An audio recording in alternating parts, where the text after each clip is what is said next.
சாய் பக்தர்கள் அனைவருக்கும் வணக்கம். இது சாய் கவிச்சாரல். நான் ஜீவி. இன்றைக்கி நம்ம ஸ்ரீ சாயி சச்சரித்திரத்தினுடைய 36வது அத்தியாயம் பார்க்கலாம். இதுக்கு முன்னாடி 35 அத்தியாயம் முடிச்சிட்டோம். மொத்தம் 50 அத்தியாயம் இருக்குது. இதில் ஒவ்வொரு வியாழக்கிழமையும் ஒரு அத்தியாயம். இதுவும் 36வது வாரம். இது முடிச்சுட்டு அடுத்த வாரம் 37வது அத்தியாயம் பார்க்கலாம். அதுக்கு முன்னாடி நீங்கள் சேனலை சப்ஸ்கிரைப் பண்ணிக்கோங்க. இப்போது நம்ம வழக்கம் போல் முதல்ல இஷ்ட தெய்வங்களை வணங்கிக்கலாம். ஓம் சாய்பாபா போற்றி, ஓம் எம்பெருமானி போற்றி, ஓம் விநாயகரே போற்றி. இன்றைக்கி அத்தியாயம் 36ல் நம்ம என்ன பார்க்க போகிறோன்னா, 2 கோவா கணவான்கள், 2வது திருமதி அவுரங்காபாத்கர் ஆகியோரின் அற்புத கதைகளை தான் நம்ம இந்த அத்தியாயத்தில் பார்க்க போகிறோம். இந்த அத்தியாயம் கோவாவிலிருந்து வந்த 2 மனிதர்கள், ஷோலாப்பூரின் திருமதி அவுரங்காபாத்கர் ஆகியோரின் அற்புத கதைகளை பற்றி கூறுகிறது. முதல் தலைப்பு, 2 கோவா கணவான்கள். ஒருமுறை சாய்பாபாவின் தரிசனத்தை பெறுவதற்காக கோவாவிலிருந்து 2 வந்து அவர் முன் வீழ்ந்து பணிந்தனர். 2 ஒன்றாக வந்தபோதும் அவர்களுள் ஒருவரிடம் மட்டுமே பாபா தர்ஷினியாக ரூபா 15 கேட்டார். அதுவும் விருப்பமுடன் கொடுக்கப்பட்டது. மற்றொருவர் தாமாகவே முன்வந்து ரூபா 35 அளித்தார். மற்றெல்லாரும் ஆச்சரியப்படும்படியாக பாபா அதை பெற்றுக்கொள்ளவில்லை. அங்கிருந்த சாமா பாபாவிடம், என்ன பாபா, 2 ஒன்றாக வந்தனர். ஒருவரின் தர்ஷினியை நீங்கள் கேட்டு பெறுகிறீர்கள், மற்றொன்றை தாமாகவே அளிக்கப்பட்ட போதும் நீங்கள் ஏற்றுக்கொள்ள மறுத்துவிட்டீர்கள். ஏன் இந்த வேறுபாடு என்றார். பாபா சாமாவிடம், சாமா, உனக்கு ஒன்றுமே தெரியாது. நான் ஒருவரிடமிருந்தும் ஒன்றும் எடுத்துக்கொள்வதில்லை. இம்மசூதியின் ஆளும் தெய்வமான மசூதி மாயி குறிக்கப்பட்ட கடன் தொகையை கேட்டாள்.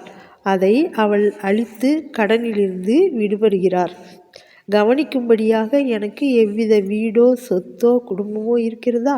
எனக்கு எதுவுமே தேவையில்லை. எப்பொழுதும் சுதந்திரமாகவே இருக்கிறேன். கடன், பகைமை, கொலை ஆகியவைகளுக்கு பரிகாரம் தேடப்பட்டே ஆக வேண்டும். தப்ப வழியே இல்லை என்று கூறிவிட்டு பின் பாபா தமக்கே உரித்தான பாணியில் பின்வருமாறு கோரத் தொடங்கினார். முதலில் அவர் ஏழையாயிருந்ததாகவும் அவருக்கு ஒரு வேலை கிடைத்தால் முதல் மாத சம்பளத்தை காணிக்கையாக செலுத்துவதாக வேண்டிக் கொண்டார். மாதம் ரூபா 15 சம்பளமுள்ள ஒரு வேலை அவருக்கு கிடைத்தது. பின்னர் அவர் சம்பளம் படிப்படியாக 15 ரூபாயிலிருந்து ரூபாய் 700 அடைந்தது. ஆனால் அவரின் சுபிட்சத்தில் அவர் வேண்டிக் கொண்டதை முழுமையாக மறந்துவிட்டார். கர்மவினை அவரை இவ்விடம் தள்ளிவிட்டிருக்கிறது. அதனால் அத்தொகையை நான் அவரிடமிருந்து தர்ஷினியாக பெற்றேன். மற்றொரு கதை. கடற்கரை ஓரமாக நான் உலவி திரிந்து கொண்டிருந்த போது ஒரு பிரம்மாண்டமான மாளிகையை வந்து அடைந்தேன். அதன் தாழ்வாரத்தில் அமர்ந்தேன். வீட்டுக்காரர் எனக்கு நல்ல வரவேற்பளித்து வயிறார உணவளித்தார். உறங்குவதற்காக அலமாரிக்கு அருகிலுள்ள தூய சுத்தமான இடத்தை அவர் எனக்கு காண்பித்தார். நான் அங்கு உறங்கினேன். நான் ஆழ்ந்த துயில் கொண்டிருக்கும் போது அம்மனிதன் சுவற்றை கன்னம் வைத்து உள்நுழைந்து என் பையில் இருந்த பணத்தை எல்லாம் கத்தரித்து எடுத்துக்கொண்டான். நான் கண் விழித்த போது எனது ரூபாய் 30,000 திருடப்பட்டு விட்டதை அறிந்தேன். நான் பெரிதும் கவலையுற்று அழுது கொண்டும் புலம்பிக் கொண்டும் அமர்ந்திருந்தேன். பணம் கரன்சி நோட்டாக இருந்தது. அப்பிராமணன் அதை திருடிவிட்டான் என நான் நினைத்தேன். உணவிலும் பானத்திலும் நான் எனது விருப்பத்தை எல்லாம் இழந்து அந்த தாழ்வாரத்தையே 15 நாட்கள் புலம்பி அழுது கொண்டு உட்கார்ந்திருந்தேன். 15 தினம் கழித்ததும் வழிபோக்கன் ஒரு பக்ரி நான் அழுது கொண்டிருந்ததைக் கண்டு எனது துன்பத்திற்கான காரணத்தை விசாரித்தார். நான் அவரிடம் எல்லாவற்றையும் கூறினேன். அவர், நான் சொல்லுகிறபடி செய்தீரானால் உமக்கு பணம் திரும்ப கிடைக்கும். ஒரு பக்ரியிடம் செல்லும் நான் அவரை பற்றிய விவரம் தருகிறேன். அவரிடம் உம்மை முழுவதும் சமர்ப்பித்துவிடும். அவர் உனது பணத்தை மீட்டு தருவார் என்றார். பக்தியின் அறிவுரைப்படி நடந்து நான் எனது பணத்தை திரும்ப பெற்றேன். பின்னர் வாதாவை விட்டு நீக்கி கடற்கரையை அடைந்தேன். அங்கு ஒரு நீராவி கப்பல் நின்று கொண்டிருந்தது. ஆனால் அதில் கூட்டமாக இருந்ததால் அதனுள் நான் ஏற முடியவில்லை. அங்கிருந்த நல்ல குணமுடைய பியூன் ஒருவன் எனக்காக குறுக்கிட்டதால் அதிர்ஷ்டவசமாக நான் உள்ளே ஏறினேன். அது என்னை அக்கரைக்கு சேர்த்தது. அங்கிருந்து ரயில் ஏறி மசூதி மாயிடம், அதாவது மசூதி தெய்வத்திடம் வந்தேன். கதை முடிந்தது. பாபா சாமாவிடம் அவ்விருந்தாளிகளை அழைத்துச் சென்று அவர்களின் உணவுக்கு ஏற்பாடு செய்யும்படி கேட்டுக்கொண்டார். பின்னர் சாமா அவர்களை வீட்டிற்கு அழைத்துச் சென்று உணவளித்தார். உணவின் போது சாமா அவர்களிடம் பாபாவின் கதை விளங்காத புதிராக இருப்பதாகவும், ஏனெனில் அவர் கடற்கரை பக்கமே சென்றது கிடையாது என்றும், ரூபா 30,000 போன்ற எவ்வித பணத்தையும் அவர் வைத்திருக்கவில்லை என்றும், பயணம் செய்வதே இல்லை, பணத்தை தொலைத்ததே இல்லை, மீண்டும் அதை திரும்ப பெற்றதே இல்லை என்றும் கூறி அதை அவர்கள் புரிந்து கொண்டு அதன் குறிப்பு நுட்பத்தை அறிந்து கொண்டார்களா என்று கேட்டார். விருந்தினர் ஆழ்ந்து மனமுருகி கண்ணீர் சிந்தினர். தொண்டையை அடைக்கும் குரலில் அவர்கள், பாபா நிறை பேரறிவுடையவர், எல்லையற்றவர், தன்னேர் இல்லாத முழு முதற் பொருள், அதாவது பரபிரம்மம். அவர் உரைத்த கதை சரி நுட்பமாக எங்களது கதையே ஆகும். அவர் பேசியது யாவும் எங்களை பொறுத்தவரை ஏற்கனவே நடந்துவிட்டன. அவர் இதையெல்லாம் எங்கனம் அறிந்தார் என்பது ஆச்சரியத்திலெல்லாம் ஆச்சரியம். எல்லா தகவல்களையும் நாங்கள் உணவுக்கு பின் உரைக்கின்றோம். உணவுக்கு பின் அவர்கள் வெற்றிலை போட்டு கொண்டிருக்கும் போது விருந்தினர் தங்கள் கதையை சொல்ல ஆரம்பித்தனர். அவர்களுள் ஒருவர் கூறுகிறார், மலைத்தொடரின் மீதுள்ள ஒரு கோடை வாசஸ்தலமே எனது சொந்த ஊர். ஒரு வேலை தேடி பணம் சம்பாதிக்கும் பொருட்டு நான் கோவாவுக்கு சென்றேன். ஸ்ரீ தத்த தெய்வத்திடம் எனக்கு வேலை கிடைத்தால் முதல் மாத ஊதியத்தை அவரிடம் சமர்ப்பிப்பதாக வேண்டிக் கொண்டேன். அவரது அருளால் ரூபாய் 15 சம்பளமுள்ள ஒரு வேலை கிடைத்தது. பாபா குறிப்பிட்டபடி எனக்கு உத்தியோக உயர்வு கிடைத்தது. எனது வேண்டுதலை பற்றியெல்லாம் நான் நிச்சயமாக மறந்தே விட்டேன். இவ்வகையாக பாபா அதை நினைவுபடுத்திய ரூபாய் 15 என்னிடமிருந்து மீட்டு பெற்றுக்கொண்டார். ஒருவர் நினைக்கும்படியாக அது தட்சிணை அன்று, பழைய கடன் ஒன்றை அடைத்தலே ஆகும். நீண்ட நாள் மறந்து போன வேண்டுதலை நிறைவேற்றுதலும் ஆகும். அடுத்த தலைப்பு நீதி. உண்மையில் ஒருபோதும் பாபா எந்த பணத்தையும் யாசிக்கவில்லை, தமது அடியவர்களையும் யாசிக்க அனுமதிக்கவில்லை. ஆன்மீக முன்னேற்றத்திற்கு பயணத்தை ஒரு அபாயமாக, தடையாக அவர் கருதினார். தமது பக்தர்களை அதன் பிடியில் விழ அனுமதிப்பதில்லை. இது விஷயத்தில் பகத் மஹால் சபாபதி ஓர் உதாரணம் ஆவார். அவர் பரம ஏழை. வரவையும் செலவையும் ஒன்றாக்க அவரால் இயலவில்லை. பாபா அவரை ஒருபோதும் எந்த பணத்தையும் சம்பாதிக்க அனுமதிக்கவில்லை. தமது தட்சிணை பணத்திலிருந்து ஏதும் கொடுக்கவும் இல்லை. ஒருமுறை ஹம்ஸ்ராஜ் என்ற தயாளமும் தாராள குணமும் உள்ள ஒரு வியாபாரி பாபாவின் முன்னால் மகால்சாபதிக்கு ஒரு பெருந்தொகை அளித்தார். ஆனால் பாபா அதை ஏற்றுக்கொள்ள அவரை அனுமதிக்கவில்லை. பின்னர் இரண்டாவது விருந்தினர் தனது கதையை கூறினார். எனது பிராமண சமையல்காரன் எனக்கு 35 ஆண்டுகள் விசுவாசத்துடன் பணிவிடை செய்து வந்தான். துரதிர்ஷ்டவசமாக அவன் தீய வழிகளில் இறங்கினான். அவன் மனம் மாறி என்னுடைய செல்வத்தையே கொள்ளையடித்தான். எனது அலமாரி வைக்கப்பட்டுள்ள அறையில் கன்னம் வைத்து நாங்களெல்லாம் தூங்கிக் கொண்டிருக்கும் போது உள்ளே வந்து கரன்சி நோட்டுகளாக இருந்த நான் சேகரித்த ரூபாய் 30,000 கொண்டு போய்விட்டான். பாபா அதே தொகையை எங்கனம் குறிப்பிட்டார் என்பது எப்படி என்று எனக்கு தெரியாது. இரவும் பகலும் நான் கதறி அழுது கொண்டிருந்தேன். எனது விசாரணைகளின் பலன் ஒன்றும் இல்லை. ஆழ்ந்த கவலையில் அரை மாதத்தை கழித்தேன். தாழ்வாரத்தில் நான் அமர்ந்திருந்த போது அவ்வழியாக போய்கொண்டிருந்த ஒரு பக்ரி வருத்தப்பட்டு நொந்து போயிருக்கும் எனது நிலையை கவனித்துவிட்டு அதன் காரணத்தை விசாரித்தார். அனைத்தை பற்றியும் அவரிடம் கூறினேன். கோவர்காங் தாலுகா சீரடியில் ஷாயி என்ற பெயருடைய அவலியா ஒருவர் இருப்பதாக அவர் கூறினார். அவரிடம் ஒரு வேண்டுதல் செய்து கொள், உனக்கு மிகவும் பிடிக்கும் உணவு ஒன்றை மனதில் நினைத்து தான் உனது தரிசனம் பெறும் வரை அவ்வுணவை உண்பதை நீக்கிவிட்டேன் என்று கூறிக்கொள் என்று கூறினார். பின்னர் அவ்வாறே நான் பிரார்த்தனை செய்து கொண்டேன். அரிசிச்சோறு சாப்பிடுவதை விட்டுவிட்டேன். பாபா அதை எனது சொத்து மீண்ட பிறகும் நான் உமது தரிசனத்தை பெற்றான பிறகும் உண்பேன் என்றும் கூறிக்கொண்டேன். இதன்பின் 15 நாட்கள் கழிந்தன. அந்த பிராமணன் தானாகவே என்னிடம் திரும்ப வந்து எனது பணத்தை திருப்பிக் கொடுத்து தன் செயலுக்காக வருந்தி எனக்கு பைத்தியம் பிடித்து இவ்வாறு நடந்து கொண்டேன். இப்போது உமது காலடிகளில் என் தலையை வைக்கிறேன். தயவுசெய்து மன்னித்து அருளும் என்றான். இவ்வாறு எல்லாமே நலமாகவே முடிவடைந்தன. என்னை சந்தித்து எனக்கு உதவிய பக்ரி மீண்டும் காணப்படவில்லை. அப்பக்ரி எனக்கு கூறிய சாயிபாபாவை காண வேண்டுமென்றே ஒரு தீவிர ஆர்வம் என்னுள் எழுந்தது. எனது வீடு வரை வந்த அப்பக்ரி சாயிபாபாவை தவிர வேறு யாரும் இல்லை என்று நான் நினைத்தேன். என்னை காண வந்து எனது தொலைந்து போன பணத்தை மீண்டும் பெற்றுத் தருவதற்காக எனக்கு உதவி புரிந்த அவரா 35 ரூபாய் பெறுவதற்காக ஆர்வமாய் இருப்பார்.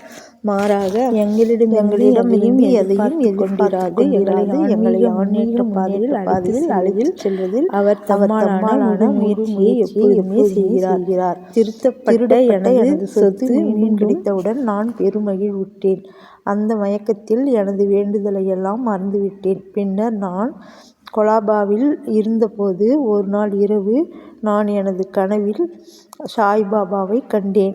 இது நான் ஷீரடிக்கு வருகிறேன் என்று எடுத்திருந்த பிரார்த்தனையை எனக்கு நினைவூட்டியது. நான் கோவாவுக்கு சென்றேன். அங்கிருந்து கப்பலில் பம்பாய் வழியாக சென்று ஷீரடிக்கு செல்ல விரும்பினேன். ஆனால் துறைமுகத்துக்கு வந்தபோது அக்கப்பல் ஏற்கனவே கூட்டமாயிருப்பதாகவும் இடமில்லாததையும் அறிந்தேன். கப்பல் தளபதி என்னை அனுமதிக்கவில்லை. ஆனால் எனக்கு பழக்கமில்லாத ஒரு பியூன் குறுக்கிட்டால் எனக்கு கப்பலில் இடம் அனுமதிக்கப்பட்டு பம்பாய் வந்து சேர்ந்தேன். பின்னர் ரயில் மூலமாக நான் இவ்விடம் வந்தேன். பாபா எவ்விடத்தும் வியாபித்து இருப்பவர் என்றும் எல்லாம் அறிந்தவர் என்றும் நான் நிச்சயமாக நம்புகிறேன். நாங்கள் யார்? எங்கள் வீடு எங்கே இருக்கிறது?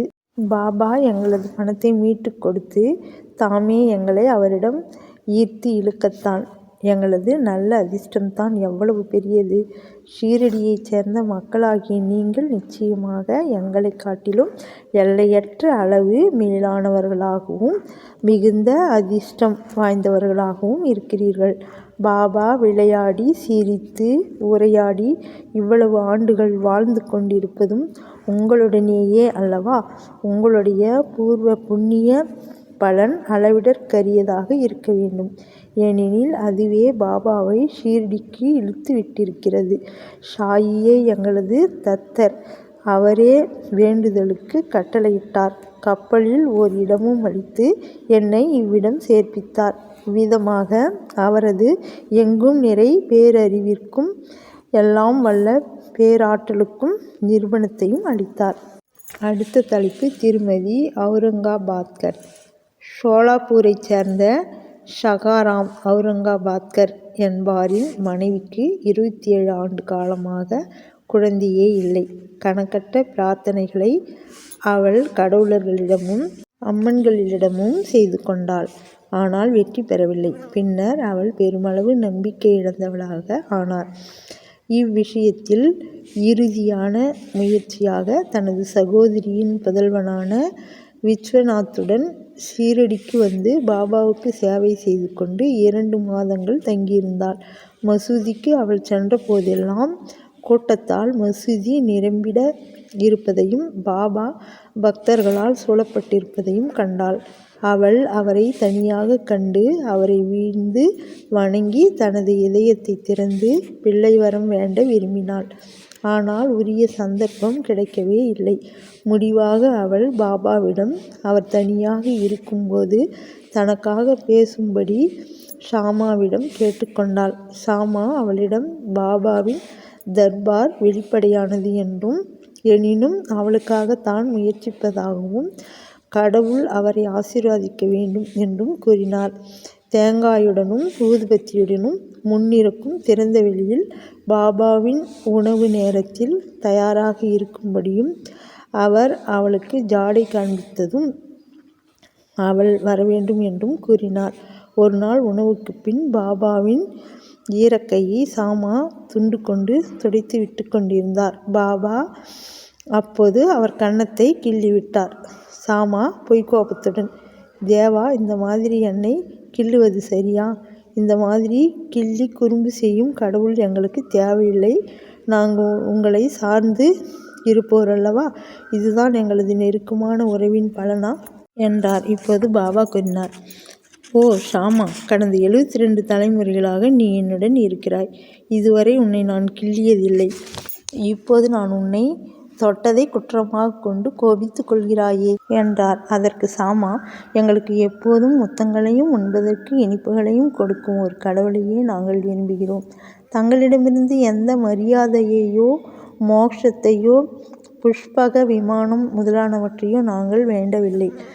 தங்கள் பாதாம்புயத்தின் பால் எங்களது நம்பிக்கை சதா நிரந்தரமும் மிக நன்றாக தெளிந்த விழிப்பு நிலையில் இருக்க வேண்டும். இப்பொழுது பாபா, ஆம், உண்மையில் அதற்காகவே தான் நான் வந்திருக்கிறேன். நான் உங்களுக்கு உணவூட்டி பேணி வளர்த்து வருகிறேன். உங்கள் மீது அன்பும் பாசமும் பூண்டிருக்கிறேன். இதன் பின்னர் பாபா தமது இருக்கையில் போய் அமர்ந்தார். சாமா அப்பெண்மணிக்கு ஜாடை செய்தார். அவள் மேல் வந்து வணங்கி தேங்காய், ஊதுபத்தி இவைகளை பாபாவிடம் அளித்தார். பாபா அந்த முட்டல் தேங்காயை ஆட்டினார். அதனுள் இருந்த பருப்பு உருண்டு சப்தம் செய்தது. பாபா, சாமா, இது உருளுகிறதே, என்ன சொல்கிறது என்பதை கவனி. சாமா, இப்பெண்மணி அம்மாதிரியாகவே ஒரு குழந்தையும் தனது வயிற்றில் உருண்டு உயிர் பெற வேண்டும் என்று வேண்டுகிறாள். எனவே அத்தேங்காயை தங்களது ஆசீர்வாதத்துடன் கொடுங்கள். பாபா, இத்தேங்காய் அவளுக்கு மதலை அளிக்குமா? இம்மாதிரி விஷயங்களிலெல்லாம் ஜனங்கள் எவ்வளவு முட்டாள்தனமாகவும் போலி நம்பிக்கையுடனும் இருக்கிறார்கள். சாமா, தங்களது மொழி, ஆசி இவைகளின் சக்தியை நான் அறிவேன். தங்களது சொல் அவளுக்கு குழந்தைகளின் தொடரையே அளிக்கும். நீங்கள் விவாதித்து கொண்டிருக்கிறீர்களே தவிர உண்மையான ஆசியை அளிக்கவில்லை. விவாதம் கொஞ்ச நேரம் நடந்து கொண்டு இருந்தது. பாபா தேங்காயை உடைக்கும்படி மீண்டும் மீண்டும் ஆணையிட்டு கொண்டிருந்தார். சாமாவோ முழு தேங்காயையும் அப்பெண்மணிக்கு அளிக்கும்படி விவாதித்து கொண்டிருந்தார். முடிவாக பாபா சம்மதித்தார். பாபா, அவளுக்கு ஒரு குழந்தை பிறக்கும். சாமா, எப்போது? பாபா, 12 மாதங்களில். இதன் பேரில் தேங்காய் 2ஆக உடைக்கப்பட்டு ஒரு பகுதியை இருவரும் உண்டனர். மறுபகுதி அவளிடம் அளிக்கப்பட்டது. பின்னர் சாமா அப்பெண்மணியின் பக்கம் திரும்பி, அன்புள்ள அம்மையே, நீ எனது மொழிகளுக்கு ஒரு சாட்சி. 12 மாதங்களுக்குள் உனக்கு குழந்தை ஏதும் பிறவாவிட்டால் ஒரு தேங்காயை இந்த தெய்வத்தின், அதாவது சாய்பாபாவின் தலையின் மீது அடித்து அவரை மசூதியிலிருந்து வெளியே விரட்டி விடுவேன். இதை நான் செய்ய தவறுவேனாயின் என்னை மாதவ் என்று நானே அழைத்து கொள்ள மாட்டேன். நான் கூறுவதை நீ விரைவில் உணர்வாய் என்று சூளுரைத்தார். அவள் ஓராண்டுக்குள் ஒரு புதல்வனை பெற்றெடுத்தாள். புதல்வனது 5வது மாதத்தில் அவனை மசூதிக்கு எடுத்து வந்தாள். கணவன் மனைவி இருவரும் பாபாவின் முன்னால் வீழ்ந்து வணங்கினார்கள். நன்றியுள்ள அந்த தகப்பனார் ரூபாய் 500 அளித்தார். ஷியாம் கண்ண என்ற பாபாவின் குதிரைக்காக ஒரு கொட்டகை கட்டுவதற்காக அத்தொகை செலவிடப்பட்டது. ஸ்ரீ சாயியை பணிக. அனைவருக்கும் சாந்தி நிலவட்டும். நன்றி. இது மாதிரி எல்லா அத்தியாயத்தையும் தொடர்ந்து பாருங்கள். உங்கள் ஃப்ரெண்ட்ஸ்க்கெலாம் ஷேர் பண்ணுங்கள். தேங்க்யூ.